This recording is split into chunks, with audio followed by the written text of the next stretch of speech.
রাতের অন্ধকার প্রায় 12:30 থেকে 1টা বাজে। বাড়ির সামনের অংশ যেখানে বাইক রাখার একটি চালা মতো আছে সেই জায়গা পুড়িয়ে দেওয়া হলো, আগুন ধরিয়ে দেওয়া হলো। আগুনের লেলিহান শিখা অনেকটা উপরে গাছের পাতা পর্যন্ত ঝলসে গেছে। পুড়ে গেছে দুটি বাইক এবং সেই চালার বেশ কিছুটা অংশ। বাড়ির মানুষের চেষ্টায় আগুন নিয়ন্ত্রণে আসে। প্রশ্ন হচ্ছে কে বা কারা এই আগুন ধরাচ্ছে আরামবাগের মায়াপুর 1 নম্বর অঞ্চল মাদারতলা এলাকায়। বিগত 1 বছরের মধ্যে প্রায় 4 থেকে 5 জায়গায় এইভাবে আগুন ধরা হয়েছে, বিক্ষিপ্তভাবে আগুন ধরানো হয়েছে। এই বাড়ির অংশ, বাড়ির মানুষ বা প্রতিবেশীরা জানাচ্ছেন কোনো কারা দুষ্কৃতীরা, কোন দুষ্কৃতীরা এমন করছে আমরা বুঝে উঠতে পারছি না। প্রশাসনের দ্বারস্থ হয়েছে, তবে মনে হচ্ছে কোনো সাইকো মাইন্ডের মানুষও হতে পারে, যারা মানুষের ক্ষতি করে, যারা মানুষকে আগুন ধরিয়ে যারা ক্ষতি মানে মজা পায়, এমনও মানুষ হতে পারে।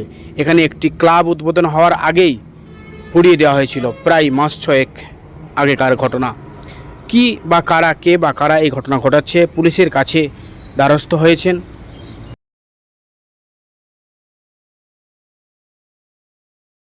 কি ঘটনাটা কি হয়েছে? ঘটনা হয়েছে এই ঘরটা দেখছো, এই ঘরটাতে আমার 2টো মোটরসাইকেল ছিল আর এইসব কাঠের আলমারিগুলো ছিল। এখন রাত্রে ওই 1:45 নাগাদ পাশাপাশি যারা এইসব বসবাস করে এরা ঘুম থেকে উঠে পড়েছে আগুনের দেখে, ঝলকা দেখে। তো আগুনটা লাগিয়ে দিয়েছে কেউ, এরকম একটা ব্যাপার। এখানে তো কোনো কারেন্ট নেই যে শর্ট সার্কিট হবে, তো কারেন্ট এখানে কিছু নেই, যার জন্য কোনো ব্যক্তি লাগিয়েছে এরকম ব্যাপার। এখানটায় আপনার ওই কাঠের কিছু সরঞ্জাম ছিল, সেগুলো ধরে দিয়ে তারপর আপনার বাঁশ কাঁড়ি কাঠামোটা ধরেছে, ধরার পরে মোটরসাইকেলগুলো ধরেছে। এরা যখন আপনারা আমাকে ডাকাডাকি করেছে, এবার তাড়াতাড়ি নেমে এসে দেখছি তখন এতই আগুনের এই ব্যাপার, কাছাকাছি কিছু ঘেঁষে যাচ্ছে না, এরকম একটা ব্যাপার। তো আপনার কি করে ধরলো বা কারা ধরিয়েছে এমনটা না কাউকে সন্দেহ করা যাবে না, যে কাউকে মানে নির্দিষ্ট করে বলা যাবে না যে ও ধরিয়েছে, কথা বলা যাবে না। তবে এটা আজ প্রায় 5 মাস ধরে, প্রায় আজ এটা নিয়ে 6 জায়গায় আগুন লাগানো হয়েছে, এরকম একটা ব্যাপার। আজকে নিয়ে আমারটা একদম একই পাড়াতে 6 জায়গায়, একই পাড়াতে 6 জায়গায়। হ্যাঁ, আতঙ্কে তো বটেই। হ্যাঁ, প্রশাসন কালকে এসেছিল। প্রশাসনকে তার আগে একবার আপনার প্রায় আমাদের পাড়াতেন 50-60টা লোক গিয়ে দরখাস্ত লিখে জমা দিয়ে এসছে।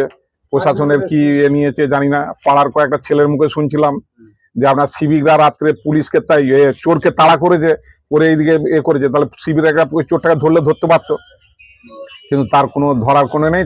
তাদের মুখ দিয়ে বেরোচ্ছে, নাম বলতে পারছি না, আমরা এখন পর্যন্ত তাড়া করে গেছি।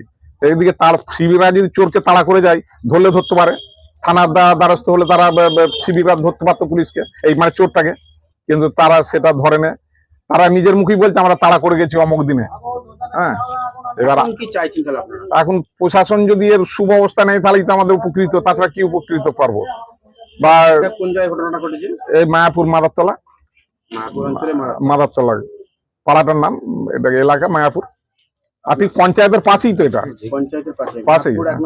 হ্যাঁ, মায়াপুর 1 নম্বর পঞ্চায়েতের পাশে। আমার নাম শেখ আমিরুল হাসান। আগুন লাগার ঘটনা ঘটেছে মায়াপুর মাদারতলায়, কি জানেন?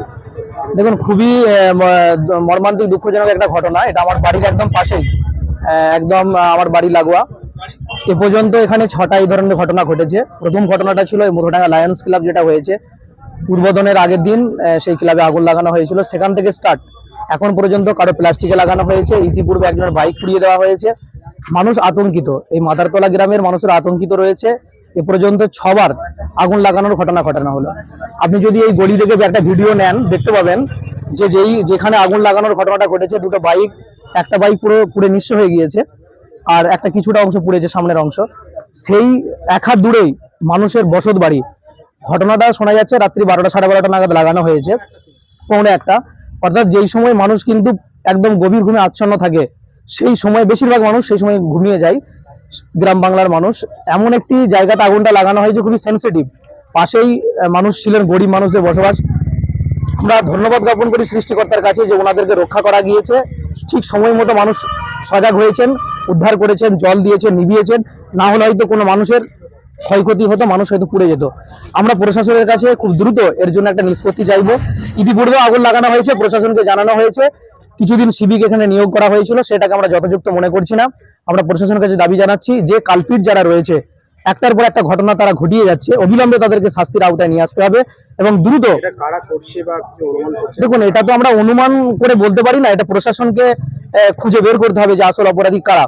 আমাদের ধারণা কোনো ব্যক্তি বা কোনো ব্যক্তি চক্র যারা রয়েছে মানুষের অনিষ্ট করা, এখানে ব্যক্তিগত রাগ থেকে যদি হতো তাহলে হয়তো নির্দিষ্ট একটি বাড়ির উপরে বারবার আক্রমণ হতো, এমনটা কিন্তু হচ্ছে না, বা রাজনৈতিক হিংসা এমনও নয়।